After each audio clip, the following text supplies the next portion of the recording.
Hello everybody. So today I'm going to talk about, it's going to be a Saturday night experimental video. I'm going to talk about meditation, kind of, not really, basically being present and abiding in being.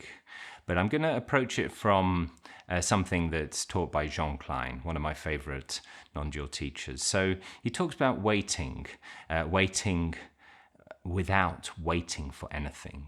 So this open sense of being present and being with the moment and having something, but not with an object. You could say the waiting is the end in itself, maybe. But the interesting thing is it's not just being present, it has some aspect of waiting. So it's not just, there's something there. And as we are seekers of enlightenment on this channel, I suppose, you might be, we are always waiting for this. And where do we wait for it? Do we wait for it in time? If, we think the truth is outside time. So how can we wait for enlightenment when apparently we already have it? So I think that the answer in this is Jean Klein's Waiting. And I'm going to read something by him because it's beautiful. It is important to live this directionlessness, this not knowing, this waiting without waiting for anything. It acts on your cells, on your psychosomatic body, bringing them into dilation and harmony. All that remains is your directionless awareness. Live in this absolute absence of yourself. It is the threshold. You are in complete openness, open to nothing, free from all ideas, free from all hope. And when you are completely transparent, open to openness, you are taken by truth, by grace. That is certain. Now, I think the thing that I find interesting about that is the way he says that the waiting without waiting is the threshold. So this gives the feeling that, if you think of Rupert Spira's analogy of John Smith and King Lear, I'm sure you know it. Basically, King Lear is a character in a play, and John Smith is an actor playing King Lear, and he doesn't realize that he's an actor. He gets so involved in the play, in the character, that he's completely convinced he has all the problems of King Lear. And a friend tells him, don't worry, you're actually just an actor.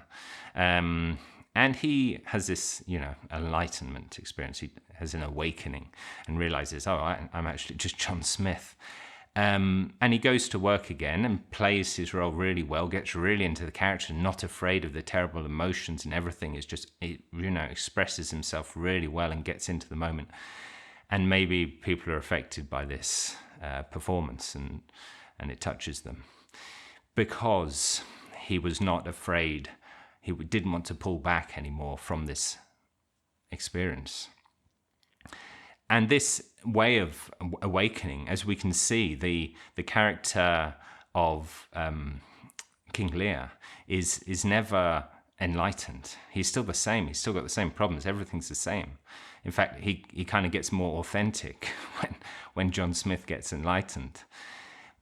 And this is, so we can see that our true self is kind of on a different plane of reality.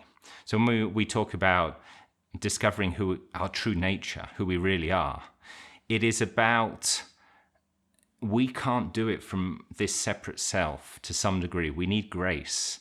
I know that's a religious term. I don't know if people are familiar with it or not, but it's we can't do it ourselves. We need the help from outside of what we think we are. But we are in fact greater than what we think we are. And that help will come through insight. It'll come like Jean Klein says, you're visited by light. You're in a dark room and you're visited by light. And you follow that light. And that light leads you out into the day. So in this way, he says in this piece that I just read that this is the threshold. This is where we need to put ourselves. We need to put ourselves on the threshold of waiting, and waiting without anything that we're waiting for. We see this also in the gospel, where Jesus says that he gives the story of the master coming back from a wedding banquet, and the servants have to wait for him, and some go to sleep. But you have to stay alert, stay awake. And this could be interpreted as the second coming of Christ, of course, but we could also see it as meaning that we have to stay alert. We have to be in the moment, be present with what's here, with what's real, not in some conceptual world that we've made up. And when we put ourselves in this position and we open ourselves to this unknown, and we sit there not knowing, in this waiting, without waiting for anything, this is when we are visited by truth and grace. And this is when we're taken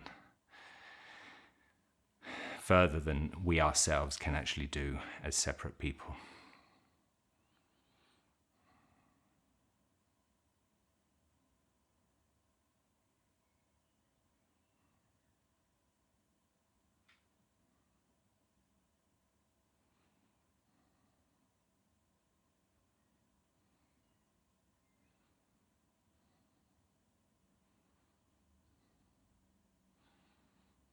That's enough waiting.